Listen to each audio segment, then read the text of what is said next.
سائیں مراد شاہ، آپ کو ماہروخ بنت منیر شاہ کے ساتھ 10 لاکھ روپے حق مہر، سکہ رائج الوقت، نکاح قبول ہے؟ مراد شاہ نے آہستہ سے کہا، جی قبول ہے، قبول ہے، قبول ہے۔ مراد شاہ کے قبول کرتے ہی ایک دم سے شور اٹھا، مبارک ہو، مبارک ہو، اور سب ایک دوسرے کو مبارکباد دینے لگے۔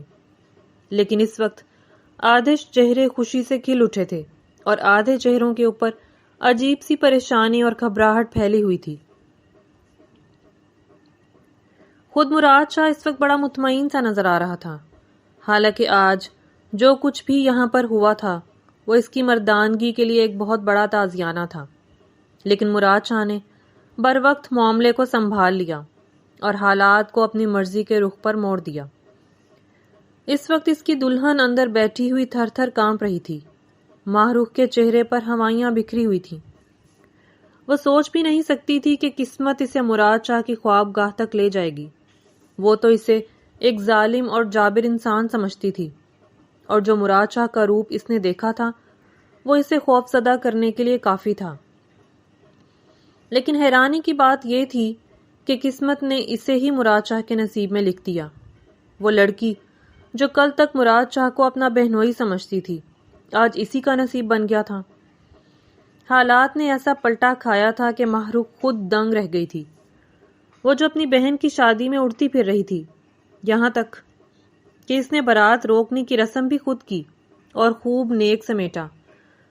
لیکن کچھ دیر کے بعد ہی حالات ایسے بن گئے کہ مراد شاہ کی دلہن ماہروخ کو بننا پڑا، اور ماہروخ اس وقت اپنی ماں کے ساتھ لگی ہوئی تھر تھر کانپتے ہوئے بس یہی کہہ رہی تھی، اماں یہ آپ نے کیا کیا؟ آپ نے مجھے کیوں قربان کر دیا؟ آپ نے کیوں آخر میری قربانی دے دی؟ وہ ماں سے شکوہ کر رہی تھی، اور اس کی ماں کے پاس اس بات کا کوئی جواب نہیں تھا سوائے اس کے کہ یہ سب کچھ عزت بچانے کے لیے ضروری تھا۔ مراد شاہ اندرون سندھ کا ایک عظیم وڈیرا اور جاگیردار تھا۔ وہ اپنے دادا کے نقش قدم پر چلتے ہوئے انہی کی طرح کے فیصلے کرتا تھا۔ اس کے لہجے کی مضبوطی اور اس کی کرخت آواز مقابل کو تھر تھر کانپنے پر مجبور کر دیتی تھی۔ مراد شاہ جہاں اپنے علاقے میں مقبول تھا، وہیں اسے دیکھ کر لوگ کانپتے بھی تھے، کیونکہ وہ 1 منٹ میں غصے میں آ کر آپے سے باہر ہو جاتا تھا، اور پھر اس کے عتاب سے کوئی نہیں بچ سکتا تھا۔ مراد کا یہ غصہ اس کی سب سے بڑی کمزوری تھا، اور اسی وجہ سے وہ کئی ایسے غلط فیصلے کر دیتا تھا جن کے اوپر بعد میں اسے پچھتاوا بھی ہوتا تھا، اور وہ ان فیصلوں کی بدولت نقصان بھی اٹھاتا تھا، لیکن پھر بھی وہ اپنے غصے پر کنٹرول نہیں رکھ پاتا تھا۔ مراد حویلی میں وہ جیسے ہی پہنچا تو اس کی ماں نور جہاں نے اس کا استقبال کیا۔ ارے میرا بیٹا آ گیا ہے، کتنے دنوں کے بعد تم آئے ہو، میری تو آنکھیں ہی ترس گئی تھیں۔ مراد شاہ اپنی ماں کے آگے جھکا، انہوں نے محبت سے اس کے شانے پر ہاتھ رکھتے ہوئے اسے پیار دیا اور اس کا ماتھا چوم لیا۔ مراد اتنی دیر مت لگایا کرو، تم اچھی طرح جانتے ہو کہ تمہارے بغیر مجھے یہ حویلی کاٹ کھانے کو دوڑتی ہے۔ تمہارے بابا کے مرنے کے بعد تم اکلوتے میرے وارث ہو، اور میں تمہیں اپنی نظروں سے اوجھل نہیں کر سکتی، لیکن پھر بھی تم میری ممتا کا امتحان لیتے رہتے ہو۔ نور جہاں نے بیٹے سے شکوہ کیا تو وہ دھیمے سے مسکرا کر بولا، اماں سائیں آپ اچھی طرح جانتی ہیں، زمینوں کے معاملات ہی کچھ ایسے ہیں کہ مجھے کئی دن لگ جاتے ہیں۔ اگر یہ سب کچھ چھوڑ دوں اور صرف ملازم دیکھیں تو آپ اچھی طرح جانتی ہیں کہ ملازم کتنے لاپرواہ ہوتے ہیں، ایک ایک چیز کا ان سے دوبارہ حساب لینا پڑتا ہے اور سب کچھ ٹھیک کروانا پڑتا ہے، اسی لیے میں یہ رسک نہیں لیتا۔ آپ ذرا کھانا لگوائیں، مجھے بہت بھوک لگی ہے، میں کپڑے بدل کر آتا ہوں۔ مراد یہ کہتے ہوئے اپنے کمرے کی طرف بڑھ گیا، اور نور جہاں اس کے پیچھے اسے محبت سے دیکھتے ہوئے مسکرا دی۔ ان کا یہ گھبرو جوان بیٹا ان کی آنکھوں کا تارا تھا، اور وہ چاہتی تھی کہ وہ ہر لمحہ ان کے سامنے رہے۔ ان کے بیٹے نے آج تک انہیں کبھی شرمندہ نہیں کروایا، بلکہ مراد شاہ کی بدولت ان کا سر فخر سے اونچا رہا تھا، لیکن وہ نہیں جانتی تھی کہ ایک دن ان کا یہی بیٹا ان کے فیصلے کے مد مقابل آ کر کھڑا ہو جائے گا اور انہیں پسپائی اختیار کرنا پڑے گی۔ یہ لو بیٹا، یہ میں نے نرگسی کوفتے خاص تمہارے لیے بنوائے ہیں، میں جانتی تھی کہ تم آج ضرور آؤ گے۔ نور جہاں نے محبت سے کہتے ہوئے کوفتوں کا ڈونگا مراد شاہ کے آگے رکھا تو وہ مسکرا کر اپنی پلیٹ میں سالن نکالنے لگا۔ محبت سے کہنے لگا، اماں، آپ کے دل کو ساری خبر ہو جاتی ہے، حالانکہ میں ہر بار آپ کو سرپرائز دینا چاہتا ہوں، لیکن پھر بھی آپ کو پہلے سے معلوم ہوتا ہے۔ میرے لیے کھانا بھی بنا کر رکھتی ہیں؟ مراد کے کہنے پر نور جہاں فوراً بولی، تو ہاں بیٹا، ماں کے دل کو بھلا کیسے خبر نہیں ہوگی؟ تم وہاں سے چلتے ہو تو میرے دل کو پنکھ لگ جاتے ہیں اور وہ ہوا میں اڑتا رہتا ہے۔ جب تک تم گھر نہیں پہنچ جاتے خیر خیریت سے صحیح سلامت، میں کہتی رہتی ہوں تم بس زمینوں کے اوپر کوئی قابل اعتماد ملازم رکھ چھوڑو اور پھر میرے ساتھ یہی مراد حویلی میں ہی رہو۔ نور جہاں نے پھر سے وہی بات چھیڑ دی تو مراد کھانے سے ہاتھ روک کر سنجیدگی سے انہیں دیکھ کر بولا، اماں سائیں، میں ایسا نہیں کر سکتا، آپ کو کتنی بار سمجھا چکا ہوں، بس اب دعا کریں کہ اللہ مجھے کامیاب کرے۔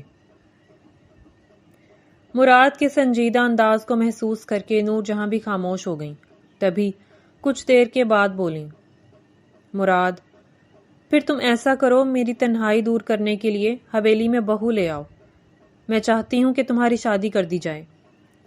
نور جہاں نے لگاوٹ بھرے انداز میں کہا تو مراد مسکرا دیا اور کہنے لگا، اماں سائیں، میں خود آپ سے یہ بات کرنے والا تھا۔ اس نے اپنا کھانا ختم کرتے ہوئے نیپکن سے اپنا منہ صاف کیا تو اس کی بات پر خوش ہوتے ہوئے نور جہاں بولی، ارے ہاں، یہ تو بہت اچھی بات ہے، اگر تمہاری بھی ہاں ہے تو پھر میں آج ہی مسز ہمدانی سے اس سلسلے میں بات کرتی ہوں۔ مجھے تو سویرا بہت پسند ہے۔ نور جہاں نے اپنے بیٹے سے کہا تو وہ ایک دم سنجیدہ ہو کر بولا، اماں سائیں، مجھے سویرا سے شادی نہیں کرنی ہے۔ آپ سے یہ کس نے کہہ دیا کہ میں اس میں دلچسپی لیتا ہوں؟ مجھے منیر شاہ کی بیٹی سے شادی کرنی ہے۔ مراد شاہ کی بات سن کر نور جہاں کی آنکھوں میں تحیر اتر آیا اور چہرے پر بے یقینی پھیل گئی۔ کیا؟ منیر شاہ، تم اچھی طرح جانتے ہو کہ تمہارے چچا نے کبھی پلٹ کر ہماری خیر خبر نہیں لی اور تم اسی کی بیٹی کے ساتھ شادی کرنا چاہتے ہو؟ وہ آستین کا سانپ ہے، وہ کبھی تمہیں اپنا بھتیجا نہیں مانتا، تو بھلا تمہیں داماد کیسے مانے گا؟ لیکن مراد شاہ بولا، اماں، مجھے اسی کے گھر میں شادی کرنی ہے، کیونکہ آپ اچھی طرح جانتی ہیں کہ بابا سائیں بھی یہی چاہتے تھے کہ میں ان کی بھتیجی سے شادی کروں۔ نور جہاں بے بسی سے اسے دیکھ کر بولی، نہیں بیٹا، میں یہ شادی نہیں کر سکتی اور نہ ہی میری اس میں کوئی خوشی ہے۔ یہ کہہ کر نور جہاں اٹھ کے چلی گئیں اور مراد سوچتی ہوئی نظروں سے ان کی پیٹھ کے پیچھے دیکھتا رہا۔ اب وہ انہیں کیسے بتاتا کہ جس دن سے اس نے منیر شاہ کی بیٹی کو دیکھا ہے اس دن سے دیوانہ ہوئے جا رہا ہے۔ زمینوں پر ایک دن وہ غلطی سے چلی آئی تھی، کیونکہ مراد شاہ اور منیر شاہ کی زمینیں ایک ساتھ ہی تھیں، اور وہ غلطی سے مراد شاہ کی زمینوں میں نکل آئی تھی۔ تب سے مراد شاہ کے ہوش اڑ چکے تھے اور وہ اسی کے خیالوں میں کھویا رہتا تھا۔ اپنے خاص آدمیوں سے جب اس نے اس لڑکی کے بارے میں پتہ کروایا تو پتہ چلا کہ وہ منیر شاہ کی بیٹی ہے۔ مراد شاہ نے اسی دن سوچ لیا تھا کہ وہ ماں کو مجبور کرے گا اور منیر شاہ کی بیٹی کے ساتھ نکاح کرے گا، لیکن یہاں تو ماں ہی نہیں مان رہی تھی۔ مراد نے کچھ سوچتے ہوئے اسی وقت ڈرائیور کو گاڑی نکالنے کا کہا اور واپس زمینوں پر چلا آیا۔ نور جہاں کو جب اس کے جانے کا پتہ چلا تو وہ سمجھ گئی کہ وہ ناراض ہو گیا ہے اور اب اپنی ناراضگی جتانے کے لیے زمینوں پر چلا گیا ہے اور کئی دن تک واپس نہیں لوٹے گا۔ 3-4 دن اسی طرح گزر گئے، نہ تو نور جہاں نے مراد سے کوئی رابطہ کیا اور نہ ہی مراد نے نور جہاں سے کوئی خیر خبر لی۔ پھر تیسرے دن ممتا کے ہاتھوں مجبور ہو کر نور جہاں نے مراد شاہ کو فون کر کے اپنی رضامندی دے دی اور کہا کہ میں آج ہی تمہارے چچا کے پاس جا کر اس رشتے کی بات کرتی ہوں۔ مراد شاہ مطمئن ہو گیا تھا کیونکہ وہ جانتا تھا کہ چچا کی طرف سے انکار نہیں ہوگا۔ مراد شاہ کئی مربوں کا مالک تھا۔ اس کے علاوہ اس کے باپ کی کئی فیکٹریاں تھیں جو مراد شاہ کامیابی سے چلا رہا تھا، اور آنے والے الیکشنوں میں بھی مراد نے ہی کامیاب ہونا تھا، کیونکہ ان کے علاقے میں صرف مراد کا سکہ چلتا تھا۔ اسی لیے وہ ہر لحاظ سے مطمئن تھا کہ چچا اس کی مخالفت نہیں کریں گے، اور وہی ہوا۔ نور جہاں جب گھر لوٹی تو انہوں نے مراد شاہ کو یہ خوشخبری سنا دی کہ منیر شاہ نے رشتہ قبول کر لیا ہے، اور مراد مطمئن ہو گیا کیونکہ نکاح 1 ہفتے بعد کا تھا۔ مراد نے ماں کو کہہ کر جلدی نکاح کی تاریخ رکھوائی تھی، اور 1 ہفتے کے بعد جب وہ نکاح کے لیے وہاں جانے لگا تب اسے پتا چلا کہ اس کا نکاح منیر شاہ کی بڑی بیٹی گل رخ کے ساتھ ہو رہا ہے۔ مراد نے ماں سے پوچھا، آپ نے معروف کے لیے بات نہیں کی تھی؟ تو وہ بولی، نہیں، بڑی بیٹی گل رخ تھی تو اس کے لیے ہی کرنی تھی، وہ بڑی تھی تو اسی کا حق بنتا تھا، اور ویسے بھی تم نے مجھے کہا تھا کہ تمہیں منیر شاہ کی بیٹی سے نکاح کرنا ہے، تم نے مجھے نام تو نہیں بتایا تھا، کیوں، کیا ہوا ہے؟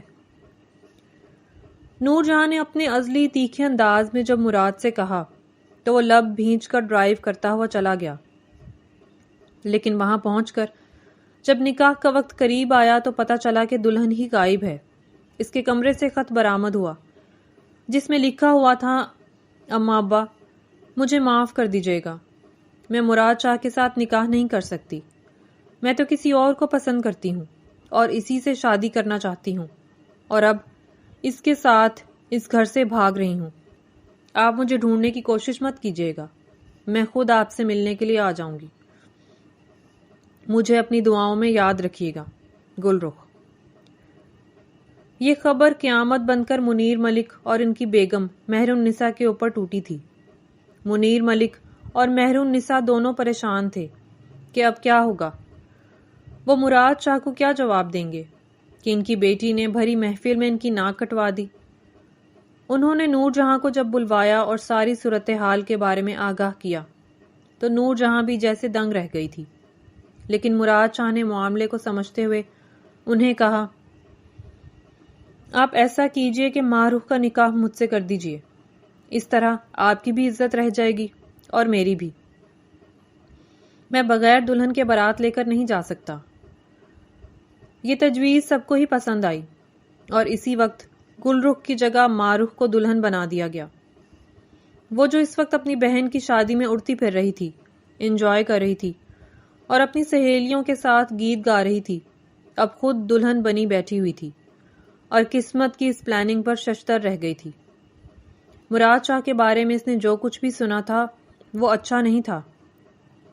وہ جانتی تھی کہ وہ بہت ظالم اور تلخ مزاج شخص ہے اور اس کے ساتھ نباہ کرنا بہت مشکل ہو جائے گا، لیکن اس کے گھر والوں نے اس کی بہن کی غلطی کی سزا اسے دے دی، اور اپنی بہن کی غلطی پر پردہ ڈالنے کے لیے وہ مراد شاہ کی دلہن بن کر بیٹھ گئی۔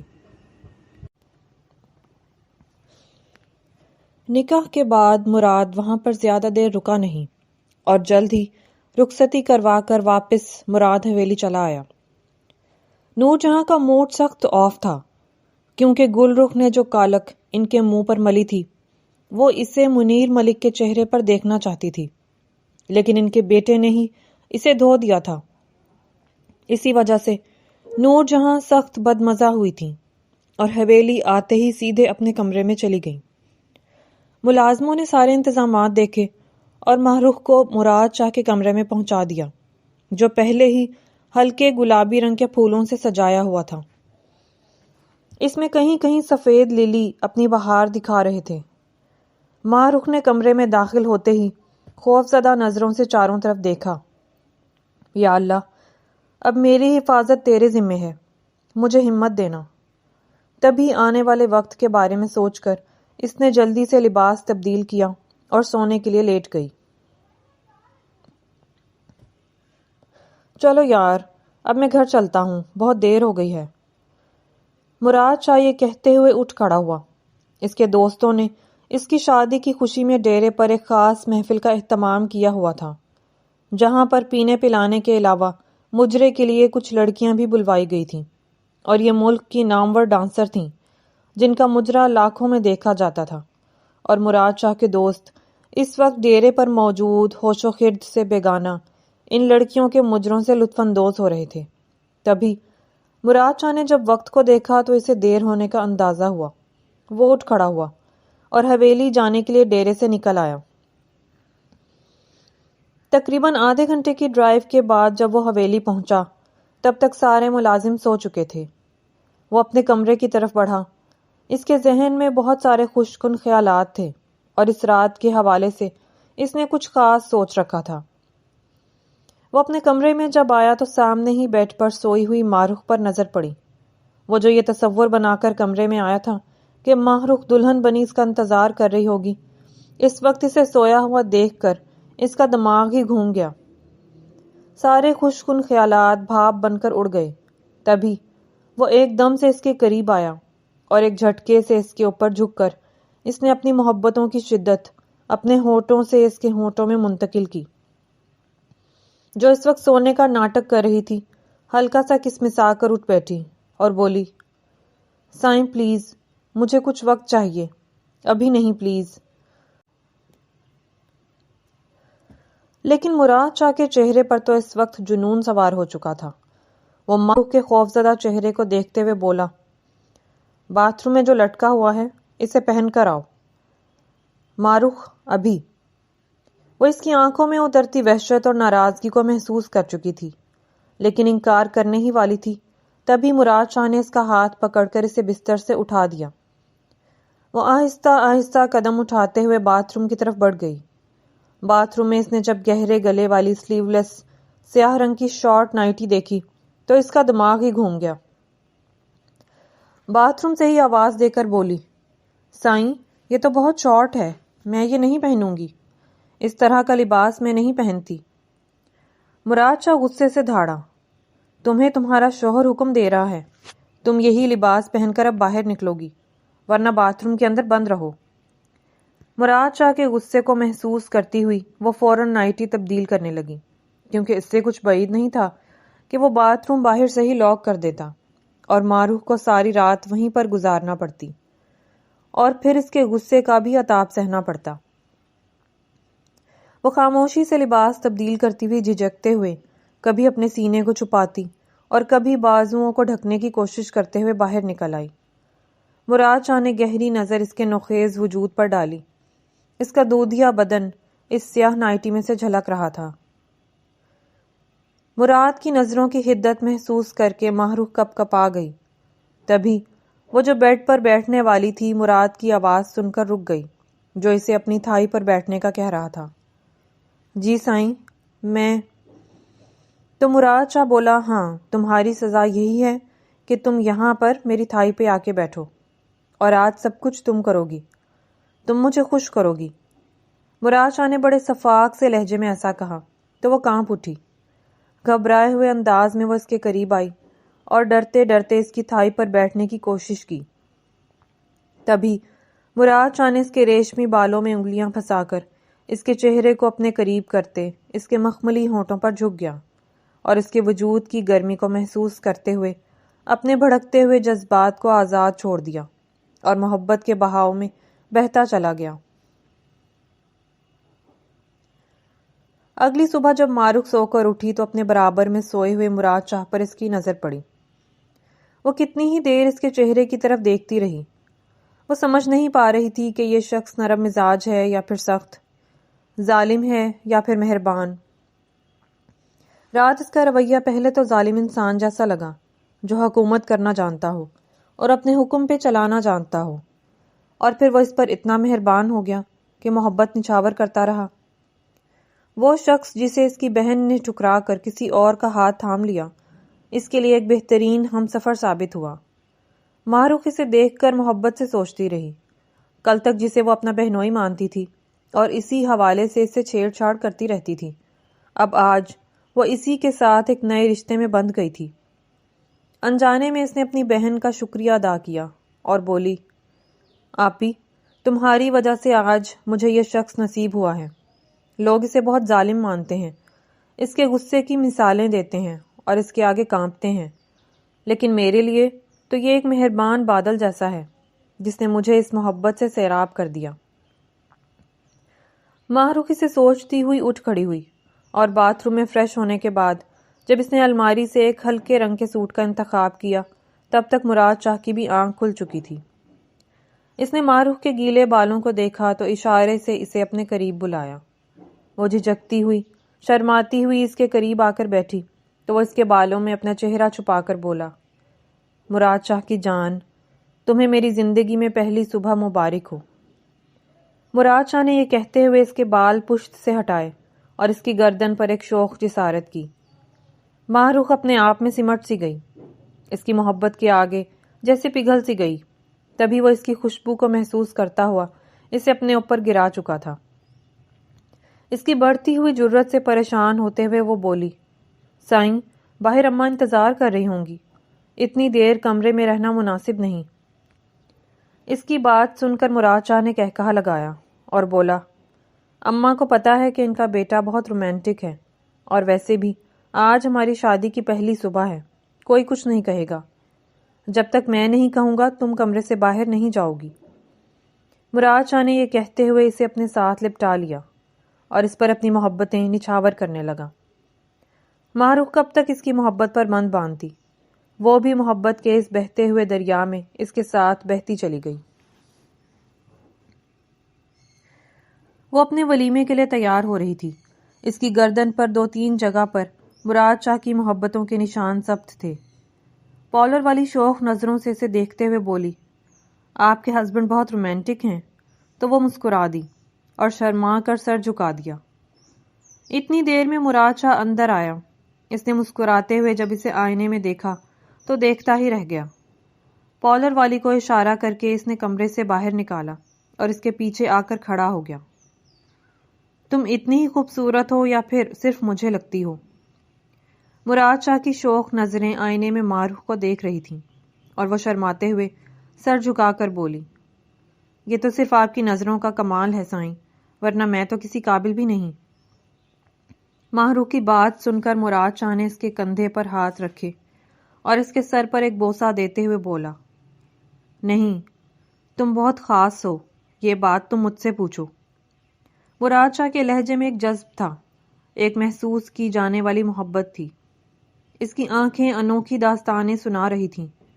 تبھی اپنی ہی کسی رو میں بہتے ہوئے ماہ رخ بولی، میں تو آپ ہی کا شکر ادا کرتی ہوں جو کسی اور کو پسند کرتی تھی اور کل عین شادی کے وقت بھاگ گئی۔ اگر وہ نہ جاتی تو آپ میری قسمت میں نہ لکھے جاتے۔ میں تو کل سے لے کر اب تک نہ جانے کتنی بار اپنی بہن کا شکریہ ادا کر چکی ہوں۔ ماہ رخ کے لہجے میں ایک بچپنا تھا۔ مراد شاہ ایک دم سنجیدہ ہو گیا، اپنے ہونٹ بھینچ لیے۔ تبھی ماہ رخ کو اپنی غلطی کا احساس ہوا اور وہ فوراً پلٹ کر بولی، سائیں، معاف کیجیے گا، میں نے آپ کے زخموں کو چھیڑ دیا۔ معاف کیجیے گا، مجھے نہیں پتا تھا کہ اب آپ کے لیے یہ موضوع تکلیف دہ ہوگا۔ ماہ رخ کے چہرے پر عجیب سی پریشانی پھیل گئی تھی۔ تبھی مراد شاہ بولا، تمہیں معافی مانگنے کی کوئی ضرورت نہیں ہے، میں اس وجہ سے پریشان نہیں ہوا، کسی اور بات سے پریشان ہوں۔ خیر، تم ٹینشن نہ لو اور اپنی تیاری مکمل کروا لو، ہمیں وقت پر پہنچنا ہے۔ یہ کہہ کر مراد شاہ کمرے سے نکل گیا اور ماہ رخ اس کے رویے پر غور کرتی رہ گئی۔ آخر مراد کو کس بات نے ناراض کیا؟ وہ کیوں ایک دم سے اپنا رویہ بدل کے یہاں سے چلے گئے؟ ماہ رخ کے لیے یہ پریشانی اس کی بے چینی میں اضافہ کر رہی تھی۔ فنکشن میں بھی مراد شاہ کافی سنجیدہ رہا اور ماہ رخ کو اس کی طرف سے ایک فکر لاحق ہو چکی تھی۔ وہ سوچ بھی نہیں سکتی تھی کہ اس کی بچپنے میں کہی گئی بات مراد شاہ کے لیے اتنی زیادہ تکلیف دہ ثابت ہوگی۔ اسے اب اپنی خیریت خطرے میں نظر آ رہی تھی۔ اس نے سوچ لیا تھا کہ کمرے میں جاتے ہی مراد شاہ کے پیروں میں گر کر معافی مانگ لے گی۔ اس کے والدین رسم کے مطابق اسے اپنے ساتھ لے کر جانا چاہتے تھے تاکہ اگلے دن مکلاوے کی رسم ادا ہو سکے، لیکن مراد شاہ نے انہیں منع کر دیا اور بولا کہ میں کل خود آپ سے ملنے کے لیے آ جاؤں گا، ابھی ماہ رخ کو مت لے کر جائیں۔ موقع کی نزاکت کو دیکھتے ہوئے اس کے والدین نے بھی حامی بھر لی اور ماہ رخ کو دعائیں دیتے ہوئے رخصت ہو گئے۔ ویسے بھی وہ پہلے ہی کل ہونے والے واقعے کی وجہ سے نڈھال تھے۔ گل رخ کا ابھی تک کچھ پتہ نہیں چل رہا تھا اور اس کے والدین اس کی وجہ سے بھی کافی پریشان تھے۔ ماہ رخ کو خوش دیکھ کر ان کی تھوڑی تسلی ہو گئی تھی، کیونکہ ان کا خیال تھا کہ کہیں گل رخ کی غلطی کا بدلہ مراد شاہ ماہ رخ سے نہ لے، لیکن ماہ رخ کے چہرے پر پھیلا ہوا ایک اطمینان اور خوشی اس کے ذہنی سکون کی گواہی دے رہی تھی۔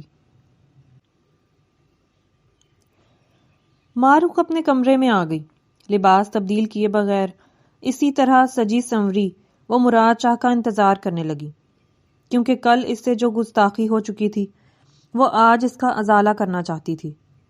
ویسے بھی وہ اپنی شام والی بات پر بہت شرمندہ تھی اور مراد سے ایک دفعہ معافی مانگنا چاہتی تھی۔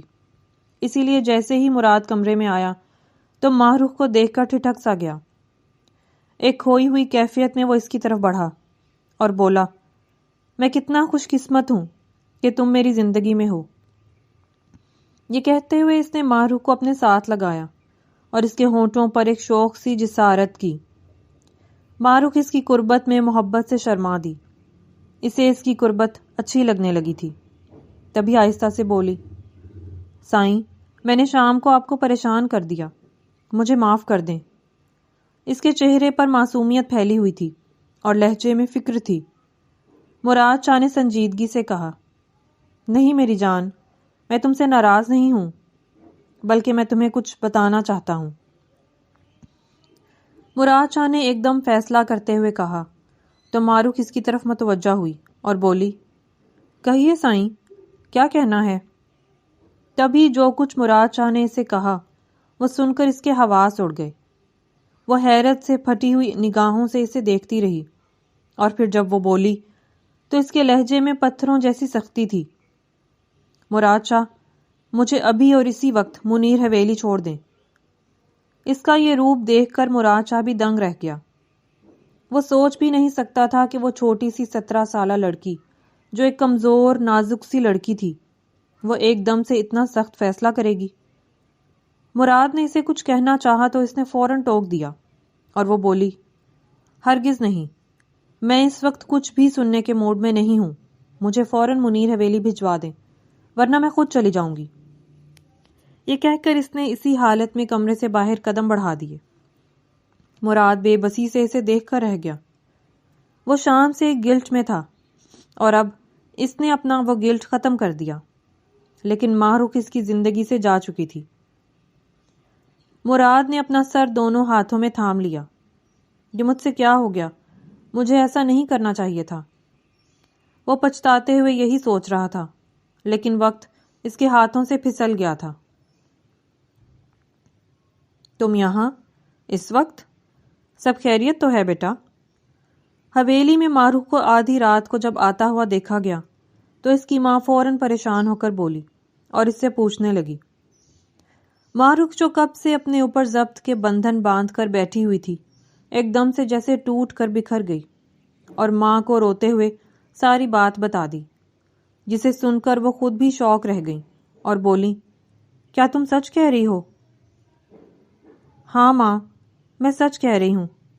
آپ ہی کہیں نہیں گئی، نہ ہی انہیں کسی سے محبت تھی، نہ وہ کسی لڑکے کے ساتھ بھاگی تھی، بلکہ مراد شاہ نے انہیں اغوا کروایا تھا، کیونکہ وہ مجھے پسند کرتے تھے اور میرے لیے رشتہ بھجوایا تھا۔ لیکن رشتہ گلابی کے ساتھ طے ہو گیا۔ جب انہیں اس بات کا پتہ چلا تو انہوں نے اپنی ماں کے سامنے احتجاج کیا، لیکن ان کی ماں نے ان کے احتجاج کو کسی خاطر میں نہیں لیا، کیونکہ وہ تو ویسے بھی ہمارے خاندان میں رشتہ نہیں کرنا چاہتی تھی، لیکن صرف مراد شاہ کی ضد کی وجہ سے وہ یہاں پر رشتہ لے آئیں۔ اور پھر ایک غلط فہمی کی بنیاد پر وہ رشتہ گل آپی کے ساتھ طے ہو گیا۔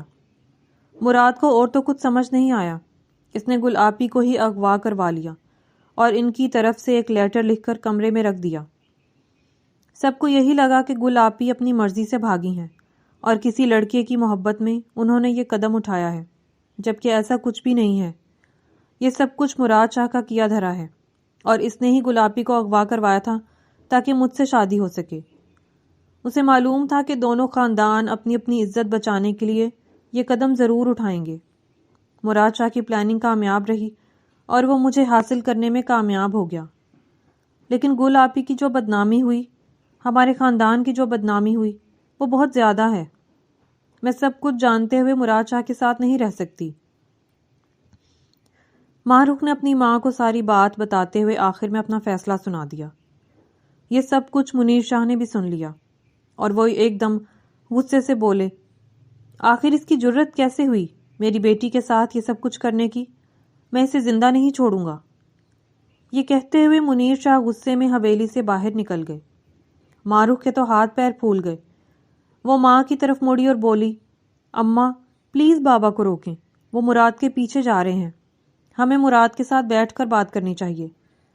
اس طرح بابا اگر کوئی قدم اٹھائیں گے تو وہ غلط ہوگا، غصے میں ہمیشہ نقصان ہوتا ہے۔ وہ ماں کو کہتے ہوئے خود بھی باپ کے پیچھے بھاگ گئی، لیکن تب تک منیر شاہ حویلی سے نکل چکے تھے۔ ان کے ساتھ گارڈ کی ایک پوری فوج گئی تھی۔ ماہ رخ پریشان ہو کر رہ گئی۔ اس نے تیزی سے مراد حویلی کا نمبر ملایا، لیکن وہاں پر کوئی فون نہیں اٹھا رہا تھا۔ اس کے پاس مراد کا موبائل نمبر نہیں تھا۔ اب وہ پریشانی سے بار بار ماں کی طرف دیکھ رہی تھی۔ خود اس کی ماں بھی بہت پریشان تھی کہ آخر یہ کیا ہو گیا، لیکن ان دونوں کو سمجھ نہیں آ رہا تھا کہ اب کیا کیا جائے، سوائے اس بات کے کہ منیر شاہ کا انتظار کیا جائے۔ جب تک وہ واپس نہیں آ جاتے ساری رات اسی طرح گزر گئی تھی۔ منیر شاہ تقریباً 1.5 گھنٹے کے بعد جب واپس آئے تو ان کے چہرے پر ایک فاتحانہ مسکراہٹ تھی اور بولے، میں نے سانپ کا سر کچل دیا ہے میری بیٹی، اب تم پریشان مت ہونا، میں گل رخ کو بھی لے آیا ہوں اور مراد شاہ کا بھی پتہ صاف کر دیا ہے۔ یہ کہتے ہوئے منیر شاہ اپنے کمرے کی طرف بڑھ گئے۔ ان کے پیچھے پیچھے گل رخ بھی وہاں داخل ہوئی اور بھاگ کر ماں اور بہن سے لپٹ گئی، جبکہ ماہ رخ کے کان تو صرف ایک ہی جملہ سن رہے تھے، میں نے سانپ کا سر کچل دیا ہے۔ کیا بابا نے مراد شاہ کو؟ یہ سوچ کر ہی جیسے ماہ رخ کی جان نکل گئی اور وہ ایک دم سے بے ہوش ہو کر نیچے گر گئی۔ ماہ کو جب ہوش آیا تو وہ ہسپتال کے بستر پر پڑی ہوئی تھی، اسے ڈرپ لگی ہوئی تھی اور اس کے قریب ہی اس کی ماں بیٹھی ہوئی تھی۔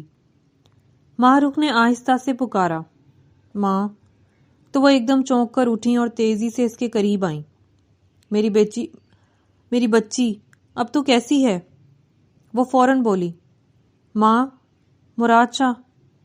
اس کے ہونٹوں سے الفاظ ٹوٹ کر نکلے تو اس کی ماں نظریں چراتے ہوئے بولی، بیٹا، مراد شاہ ICU میں ہے، تمہارے بابا نے اس کے اوپر فائرنگ کی تھی، اگلے 72 گھنٹے اس کے لیے بہت اہم ہیں۔ اپنی ماں کی بات سن کر وہ ایک دم سسک اٹھی، اماں، مراد شاہ کو کچھ ہوگا تو نہیں؟ اگر وہ نہیں رہے تو میں بھی نہیں بچوں گی۔ ماہ رخ نے روتے ہوئے کہا تو اس کی ماں فوراً بولی، نہیں بیٹا، کچھ نہیں ہوگا، بس تم دعا کرو، تمہیں بھی 6 گھنٹے کے بعد ہوش آیا ہے، تم پر نروس بریک ڈاؤن کا اٹیک ہوا تھا، شکر ہے خدا کا کہ تمہیں ایک نئی زندگی ملی ہے۔ میری بچی، اب تم ٹینشن مت لو، مراد ٹھیک ہو جائے گا۔ اس کی ماں نے اس کے بالوں کو سہلاتے ہوئے اس سے کہا تو ماہ رخ خاموش سی ہو گئی۔ اس نے اپنی آنکھیں بند کر لیں اور تھکے ہوئے انداز میں سوچنے لگی، کاش میں اس وقت مراد شاہ کی بات مان لیتی اور حویلی نہ جاتی، اس کی بات ڈھنگ سے سن لیتی تو شاید میرا غصہ ٹھنڈا ہو جاتا، تو ایسا نہ ہوتا۔ مراد شاہ کو اگر کچھ ہو گیا تو اس کی قاتل میں ہوں گی۔ وہ اپنے آپ کو کوس رہی تھی، مراد شاہ تو مجھ سے محبت کرتے تھے، وہ گلابی سے کیسے شادی کر سکتے تھے؟ انہوں نے تو صرف گلابی کو اغوا کیا تھا تاکہ مجھ سے شادی کے لیے راہ ہموار کر سکیں۔ ان کی نیت غلط نہیں تھی، بس طریقہ غلط تھا۔ مجھے ان کی بات اچھے طریقے سے سننی چاہیے تھی، میں نے کیوں نہیں ان کی بات پر دھیان دیا؟ وہ اپنے آپ کو کوستے ہوئے جیسے اپنی ہی سوچوں سے تھک چکی تھی۔ تبھی اس نے اپنی آنکھیں موند لیں اور کچھ دیر کے بعد نیند کی گہری وادیوں میں اترتی چلی گئی۔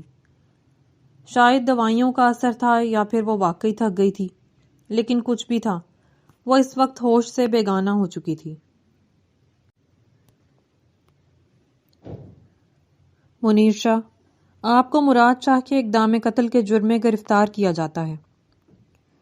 منیر شاہ اس وقت اپنی حویلی کے بڑے کمرے میں بیٹھے ہوئے تھے جب ملازم نے پولیس کے آنے کی اطلاع دی۔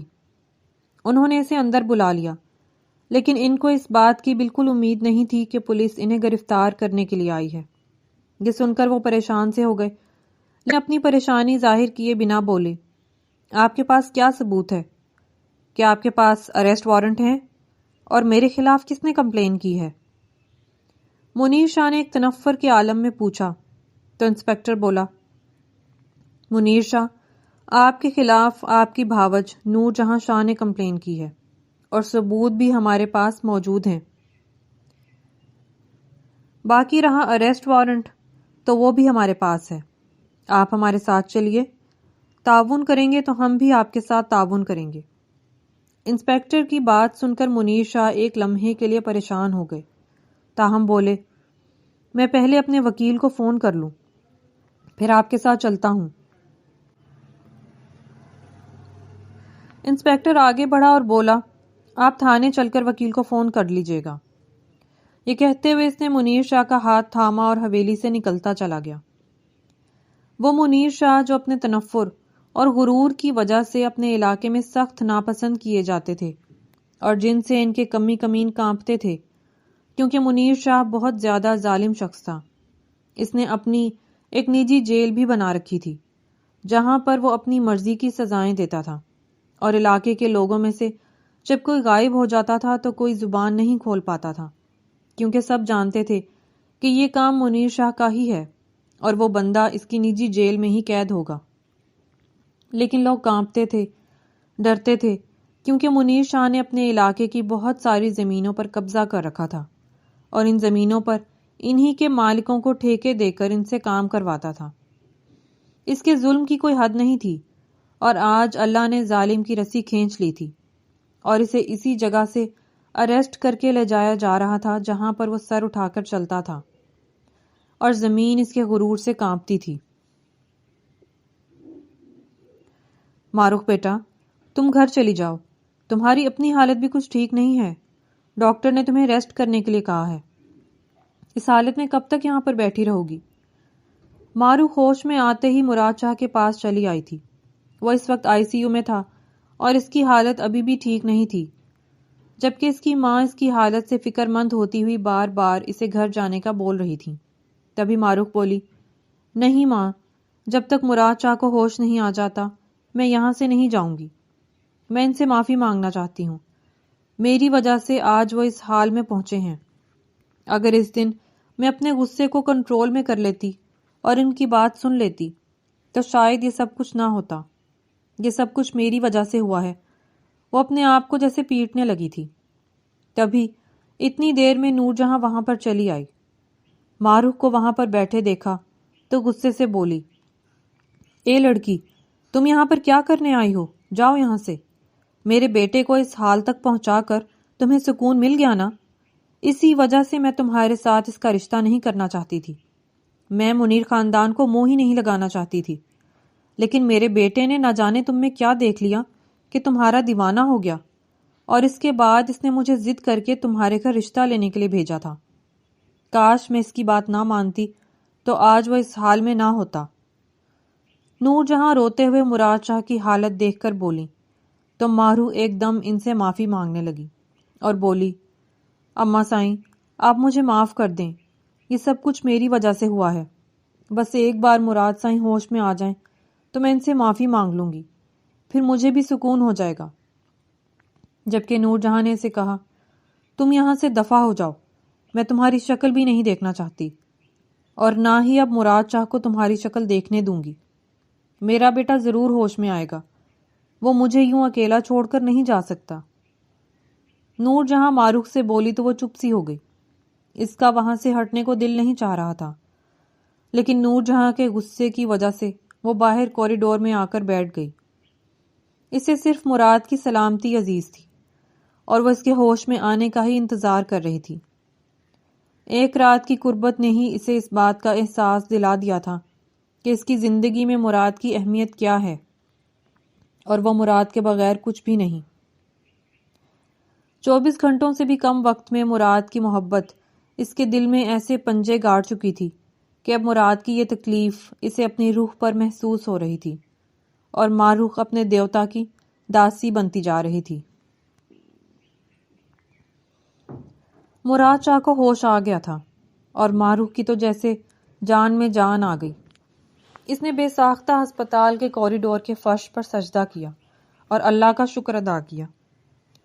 ڈاکٹرز نے اب اس کی حالت خطرے سے باہر قرار دے دی تھی اور سب کو اس سے ملنے کی اجازت مل چکی تھی۔ نور جہاں سب سے پہلے اس سے ملی اور ان کے بعد ماروخ ملنے کے لیے جب اس کے سامنے آئی تو بے اختیار اپنے آنسوؤں پر بند نہ باندھ سکی اور روتے ہوئے اس کے پیروں سے لپٹ گئی۔ مراد شاہ، مجھے معاف کر دیں، سائیں مجھے معاف کر دیں، میں ساری زندگی بھی آپ کے پیروں کی دھول بن کر رہوں تو آپ کی یہ تکلیف ختم نہیں کر سکتی۔ آپ کو اللہ کا واسطہ ہے، مجھے معاف کر دیں۔ ماروخ نے روتے ہوئے اس کے پیروں سے لپٹ کر معافی مانگی تو مراد نے اسے اپنے قریب بلایا۔ وہ تھوڑا آگے بڑھ کر مراد کے قریب ہوئی تو مراد نے اس کا ہاتھ تھام لیا اور آہستہ سے بولا، میری جان، ایسے نہیں روتے، اور معافی تمہیں نہیں مجھے مانگنی چاہیے۔ یہ غلطی میری تھی، مجھے ایسا قدم نہیں اٹھانا چاہیے تھا۔ میں نے تمہارے خاندان کی عزت کو خطرے میں ڈال دیا، تمہارے خاندان کی بدنامی کا باعث بنا، مجھے ایسا نہیں کرنا چاہیے تھا۔ مراد آہستہ آہستہ انداز میں ٹوٹے ہوئے لفظوں کے ساتھ بول رہا تھا اور ماروخ ایک دم بولی، نہیں، آپ نے اپنی محبت کو پانے کے لیے جو بھی کیا درست کیا، کیونکہ جنگ اور محبت میں سب کچھ جائز ہے، لیکن میں نے آپ کی بات کا یقین نہیں کیا، آپ کی بات نہیں سنی اور آپ کو چھوڑ کر چلی گئی۔ بدلے میں میرے بابا نے آپ کے ساتھ جو کچھ بھی کیا، میں ساری زندگی اس کے لیے خود کو معاف نہیں کر سکتی۔ ماروخ نے مراد شاہ سے کہا تو وہ ہلکے سے مسکرا دیا۔ سائیں، بس میری ایک درخواست ہے، اپنا نام کبھی میرے نام سے الگ مت کیجیے گا، ورنہ آپ کی یہ ماروخ مر جائے گی۔ ماروخ نے یہ کہتے ہوئے مراد شاہ کے ہاتھ پر ایک بوسہ دیا تو مراد کی آنکھوں میں محبت کی چمک لہرانے لگی۔ ان دونوں کے بیچ جو تلخی تھی وہ ختم ہو چکی تھی۔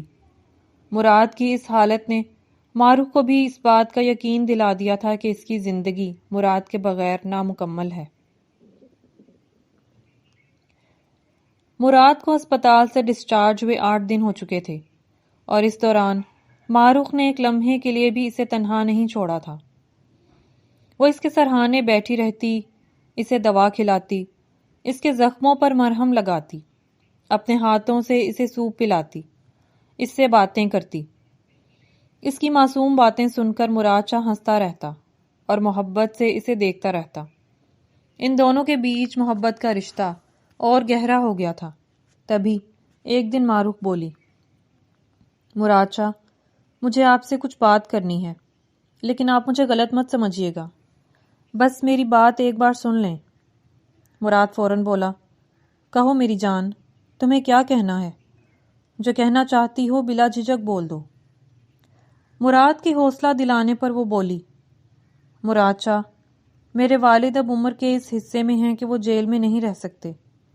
اگر آپ مناسب سمجھیں تو ان کا کیس واپس لے لیں۔ انہوں نے اپنی عزت کی خاطر غصے میں وہ قدم اٹھایا کیونکہ آپ نے ان کی بیٹی اغوا کی تھی اور دوسری بیٹی کے ساتھ دھوکے سے شادی کی۔ میں ان کی وکالت نہیں کر رہی، لیکن اس وقت انہیں غصے میں یہی سمجھ آیا۔ بس ایک بار سوچ کر دیکھیں، اگر مناسب لگے تو ان کا کیس واپس لے کر انہیں جیل سے رہائی دلوا دیں۔ ماروخ نے ایک امید کے تحت مراد شاہ سے کہا تو وہ فوراً بولا، ماروخ، یہ تو بہت چھوٹی بات ہے، تم اگر مجھ سے دنیا کے دوسرے کونے سے بھی کچھ لانے کا کہتی تو میں فوراً کر دیتا۔ لاؤ میرا فون دو، میں ابھی چچا جان کو ضمانت پر رہا کروا دوں گا۔ اور اگلے چند منٹوں میں ہی مراد شاہ نے منیر شاہ کی ضمانت کروا دی تھی۔ ماروخ بے اختیار اس کی مشکور ہوتی ہوئی اس سے لپٹ گئی۔ مراد شاہ، جب سے آپ میری زندگی میں آئے ہیں تب سے سب کچھ اچھا ہو رہا ہے، آپ سے بڑھ کر کوئی بھی نہیں۔ ماروخ کا اظہار محبت سن کر مراد شاہ مسکرا دیا اور اسے اپنے سینے کے ساتھ لگاتا ہوا بولا، مارخ، میں خود بھی نہیں جانتا کہ تمہاری محبت کب میرے دل میں اتنی گہری ہو گئی کہ خون بن کر رگوں میں دوڑنے لگی۔ حالانکہ میں نے صرف تمہاری ایک جھلک دیکھی تھی۔ تم سے پہلے بہت ساری خوبصورت لڑکیاں میری زندگی میں آئی تھیں، لیکن کبھی کوئی اس حد تک اچھی نہیں لگی۔ مجھے تو خود پر حیرت ہوتی ہے کہ میں کیسے تمہاری محبت میں اتنا ڈوب گیا، لیکن اچھا بھی لگتا ہے۔ بس تم یوں ہی اپنی محبت مجھ سے قائم رکھنا، کبھی مجھ سے الگ مت ہونا۔ مراد نے یہ کہتے ہوئے اس کے بالوں میں بوسہ دیا تو مارخ طمانت سے مسکرا دی اور بولی، سائیں، کبھی آپ سے الگ نہیں ہوں گی، بس مجھے صرف بدلے میں آپ سے محبت اور اعتبار چاہیے۔ مراد شاہ نے اس کا ہاتھ تھاما اور بولا، پورے کا پورا مراد شاہ تمہارا ہے۔ اس کی محبت، اس کا اعتبار، یقین، بھروسہ، سب کچھ تمہارا ہے۔ مجھ پر یقین رکھو۔ مراد شاہ کے لہجے میں محبت اور یقین تھا۔ مارخ نے پرسکون ہو کر اپنی آنکھیں بند کر لیں، کیونکہ اس کی زندگی اب پھولوں بھری ایک راہ گزر تھی جہاں پر مراد اس کے ہمراہ تھا، اور اس کے ہر قدم پر ایک نئی خوشبو اس کی منتظر تھی۔ اور مراد شاہ سوچ رہا تھا کہ زندگی میں اگر مارخ نہ ہوتی تو کیا ہوتا؟ شاید زندگی نہ ہوتی۔